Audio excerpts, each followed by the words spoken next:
ఇన్ని కేసులు పెట్టి ఇన్ని నెలల పాటు జైల్లో పెట్టి తర్వాత నిరంతర విష ప్రచారం అతన్ని నిరంతరం సైకో అని డ్రగ్ తీసుకుంటాడని ఇంత చేస్తుంటే ఇంత నెగిటివ్ ప్రచారం చేస్తుంటే జనం ఎందుకు వస్తున్నారు అతన్ని? ధర్మద్రోహి, దైవద్రోహి ఇవన్నీ. వాస్తవంగా జగన్మోహన్ రెడ్డి సీఎం అయి దిగిపోవడం మంచిదైంది. చంద్రబాబు నాయుడు పరిపాలన అంతకుముందు చాలాసార్లు చూశారు, 14-19 మధ్యలో కూడా చూశారు.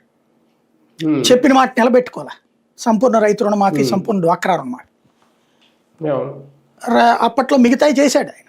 రోడ్లు వేసాడా లేకపోతే ఇంకోటి అడ్మినిస్ట్రేషన్, ఇదంతా అడ్మినిస్ట్రీరియల్గా. ఒకప్పుడు చంద్రబాబు అంటే నాలాంటి వాళ్ళం కూడా ఎందుకు అభిమానించేవాళ్ళం అంటే, కాంగ్రెస్ ఒక మోస గవర్నమెంట్, ఏదో ఫండింగ్ వేస్తుంటుంది, ధరలు పెరిగినాయి, ధరలు తగ్గినాయి, ఇదే బతుకు, వాళ్ళు కొట్టుకు చావడం ఇదే.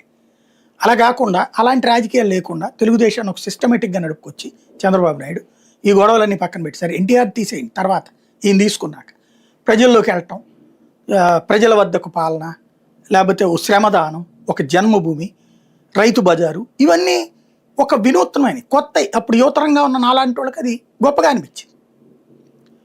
ఆ తర్వాత అంటే ఇక పాలకులు అంటే ఎట్లా ఉండాలనిపించింది.